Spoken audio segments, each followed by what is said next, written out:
Gustav Klimt lived a colourful life that matched his exuberant paintings, especially his most famous work of all, the portrait of Adele Bloch-Bauer.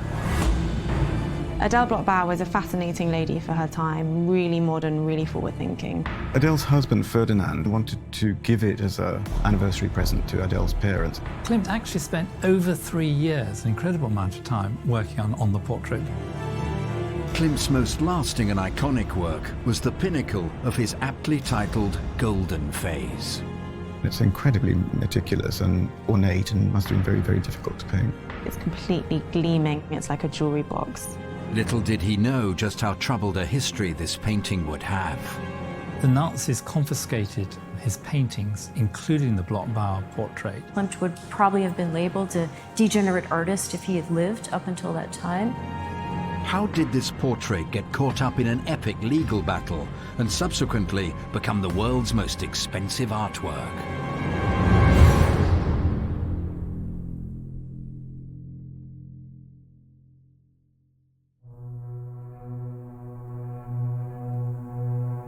I can paint and draw. I believe this myself, and a few other people say that they believe this too. But I'm not certain of whether it's true. Gustav Klimt was born in 1862 on the outskirts of Vienna. He was brought up very conventionally. He was born into an Austria that had been incessantly at war and then suddenly wasn't. And so it was a very comfortable, secure, affluent, boring world. By the time he was 30, that had all changed, and he was living in a city where there was Schoenberg and Mahler and Freud and Wittgenstein, and it was just the most extraordinary effulgence of brilliance. His father was a craftsman, a gold engraver, and Gustav was brought up in an environment in which art was discussed, and he decided to study at the Vienna School of Arts and Crafts, and he had a fairly conservative education there. It was a strange time in that there was a real duality between immense progress and a sense of stagnation in society. And a lot of this progress, I think, was driven by a huge surge in the population. There were these two opposing sides of society in Vienna, real wealth juxtaposed with real poverty, and Klimt kind of straddled the two because he was born one of 7 children in a small suburb of Vienna. Very, very poor. There's stories of him and his brothers being teased at school because they had going to school in rags. But there was also the mobility that his talent was recognised, and he quite quickly became very famous in Vienna. Vienna was then the capital of the Austro-Hungarian Empire, very wealthy, but it was an extremely artistic city, and in the late 19th century and turn of the century, it was very avant-garde, and there was a lot of interesting and exciting things going on in the art field, so it was a great time for an artist to emerge. At this time, the Vienna Secession was emerging, meaning a whole new artistic movement was beginning to flourish. The Vienna Secession was set up in 1897. It was a group of art rebels, those artists who wanted to break away from the conventional artistic scene in Vienna. They set up an exhibition venue where they showed avant-garde art, and Klimt was its first president, so he played a crucial role in its founding. He started his career really working with the state, doing various murals, eventually ended up completely turning his back on that and being a leader of the secession. There'd already been a Berlin secession and a Munich secession, so Vienna was rather parochial in that sense. But it was a rejection of the kind of art that Klimt himself had been making. He really represents that move from traditionalism through to something really quite radical. Whoever wants to know something about me, as an artist, which alone is significant, they should look attentively at my pictures and there seek to recognize what I am and what I want. Gustav Klimt was an unusual character. Unlike most of the artists in Vienna around the same time, he steered clear of the burgeoning café society. He was a very private person, but his reputation did spread quickly, and patrons sought him out. He was very reclusive, it seems. His first studio, the one he was in for 20-odd years, was right in the centre of Vienna, and he, in spite of that, he didn't socialise. He continued to work with artists at the Secession organisation, but he didn't mix so much with Viennese society. By this time, he'd begun to make it, and patrons and dealers would knock on his door. So this is actually part, I think, of the legend of Klimt, is that he was quite reclusive. He was in his studio a lot of the time. He had quite an unconventional dress, sort of loose-fitting tunic, robe, and he would be there working away night and day, really. He wasn't someone who was out and about much. He was really based in the studio, and this, I think, this sort of added to his mystery. I have never painted a self-portrait. I am less interested in myself as a subject for painting than I am in other people, above all women. Klimt may not have socialized as much as the other artists of his era, but he certainly didn't shy away from all human interaction. It's thought that he fathered at least 14 children in his lifetime. Yet there was always one constant in Klimt's life: his companion, Emilie Flöger. He frequently wrote postcards to her. On my first days here, I did not start work immediately, but as planned, I took it easy for a few days. Flicked through books, studied Japanese art a little. Klimt became quite close to one of the Flöger sisters, Emilia Flöger, who had established a dress salon with her two sisters called the Schwestern Flöger, or Flöger Sisters Fashion Salon. Klimt's brother Ernst, who died very young, was married to Helene, Emilie's younger sister, and unfortunately he died, which made Klimt really the guardian of Helene, and he became very close to the Flöger family, and he had long correspondence with her. She was really in the centre of the avant-garde bohemian circles in Vienna, quite a rebellious lady. She was Klimt's lifelong companion. They were almost certainly lovers as well, but the relationship is a bit ambiguous. Klimt, actually, he never married and had a string of lovers. But Emilie Flöger is said to have been the model in The Kiss, which is Klimt's probably most erotic work.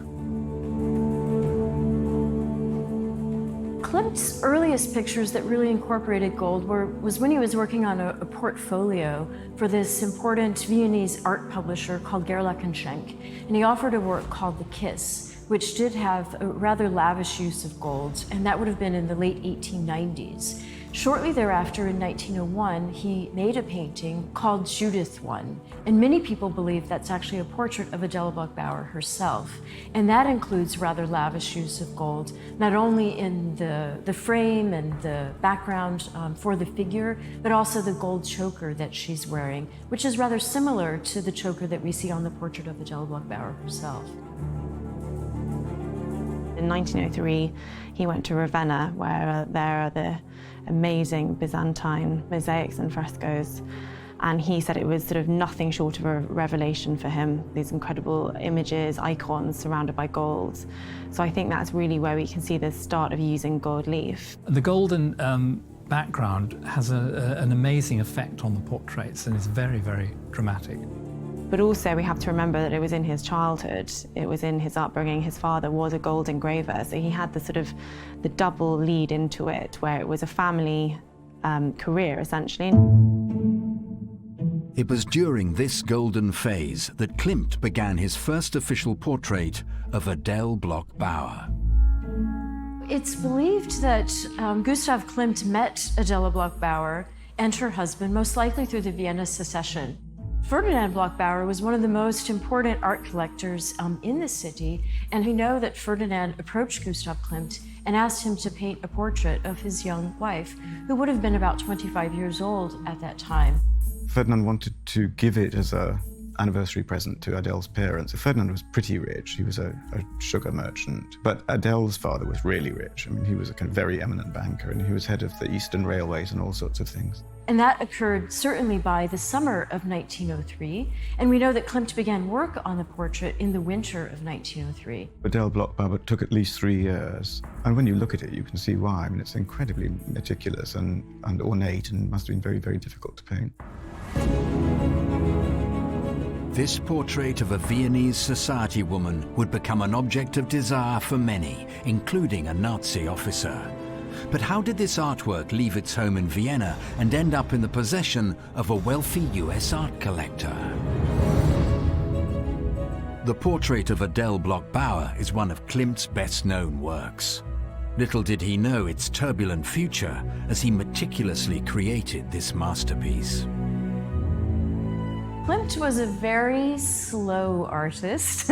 He liked to spend a lot of time with his sitters, making upwards of hundreds of sketches. In fact, he probably made at least 200 sketches just for the first portrait of Adele Bloch-Bauer, about 125 of which are known to survive, and we have a few of them in the collection of the museum here today. He was very meticulous. Of course, this was very frustrating for his sitters, who would be there for many, many hours.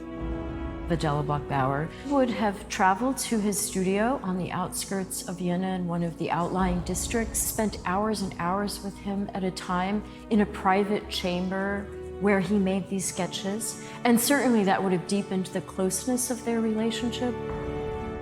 Now, there's a lot of speculation surrounding this. Many people have assumed that they were lovers or delved into that. We have absolutely no evidence. Part of that is because of the very sensuous nature of the portraits of Judith I and Judith II, which are believed to be portraits of Adele herself. I'm a painter who paints day in, day out, from morning till evening. Figure pictures and landscapes, more rarely portraits. Klimt may have claimed that there was nothing special about him, but his art was a different story. His portrait of Adele Bloch-Bauer would eventually be hailed as a masterpiece and become an iconic work of art. This painting is a really interesting combination of naturalism and decorative symbolism. The two sit side by side. The portrait is incredibly complex, and many people have described it as being something of a secular icon, and I do think that's a rather apt description. So in the rendition of her flesh, so her face and her arms, which is actually only 1/12 of the painting, you see this quite naturalistic style. You really get a sense of the person, the detail in her face. I think the first thing that you notice are the eye shapes, sort of elliptical shapes. On her gown, there also appear to be amuletic devices, the all-seeing eye of God, which some people also see as a relation to the Egyptian Ouija eye, which would provide perhaps a form of protection for her. There are theories that this is the Eye of Horus. It's an Egyptian symbol, protecting the vulnerable, an eye of protection, warding off danger. We know that Adele suffered extremely poor health and was very frail her entire life. In fact, she died when she was only 43 years old in 1925, and rather unexpectedly. She also had tried to raise a family with her husband and had 2 miscarriages and lost the only child that she brought to term just a few days after his birth. And this is believed to have occurred while Klimt was working on the painting, so he might have incorporated those amuletic motifs as a sign to try to help her be successful in being a mother. Finally, I would add that he included her initials, A and B, are scattered really throughout the gown and other parts of the canvas. An absolutely marvelous composition, and that's really the secret of the success of the painting, the way that these different elements are brought together and sort of almost seamlessly merge as in a sort of mosaic. At the same time as the portrait of Adele Bloch-Bauer was first presented to the world, Gustav Klimt first met the young artist Egon Schiele. He would take him on as his protégé, and eventually Schiele would also become a celebrated artist. Egon Schiele was like many other young artists at that time, slightly younger generation than Klimt, and they really looked up to him as the leader of the avant-garde, someone who'd broken away, opening up the art world in the city and bringing in something new. He was incredibly generous to Schiele. You know, I think Schiele was 17 and Klimt was 45. He was president of the secession and he was, very eminent. And this little oik turned up and said, I want you to mentor me. And he said, okay. And he found him models and he got him shown. I suppose he recognized something in Schiele's work. You can really see the belief and goodwill between Klimt and Schiele. They even swapped drawings. Schiele proposed it and Klimt said to Schiele, you're a much better draftsman than me, why would I ever want to do that? But he still did the swap of the drawings. And also, when Schiele got into a bit of a tricky financial situation, Klimt came to the rescue, introduced him to his most important patron, August Lederer, who then commissioned Schiele to paint his son. So he was really a big supporter of Schiele in his early career. Gustav Klimt and Egon Schiele had both benefited from the amazing artistic and cultural flourishing that occurred in Vienna at the turn of the 20th century. But World War I was around the corner. And while they were able to steer clear of the conflict, they both perished as a result of the Spanish influenza epidemic of 1918. After tea, it's back to painting. A large poplar at dusk with a gathering storm. Klimt's work only became more and more highly regarded after he died. He was seen as the greatest painter to come out of the Vienna secession. But another artist, a far less successful one named Adolf Hitler, had also come out of Vienna, and in the 1930s, under his leadership, Nazism was taking over Austria and Germany. With the rise of the Nazis, and really with their invasion of Austria with the Anschluss of March of 1938, Ferdinand realized that this was, going to be extremely bad news for him, and he fled the country. And shortly thereafter, he was accused of tax evasion and other crimes, and all of his properties were seized. And he ended up settling in Switzerland, where he lived impoverished. A lawyer was appointed to oversee the Bloch-Bauer collection and homes and all of their assets. He worked with various museums in the city and collectors to organize trades and outright sales of these works. And through that, this particular portrait, as well as the second portrait of Adela Bloch-Bauer, ultimately ended up in the collection of what is today the Belvedere Museum. Questions remained whether this was its rightful home, as there appeared to be conflict between Adele's final wishes and the contents of Ferdinand's will. He left a will naming all of his property to belong to his family's heirs. So he mentioned his nephew in particular and his two nieces, one of which was Maria Altmann.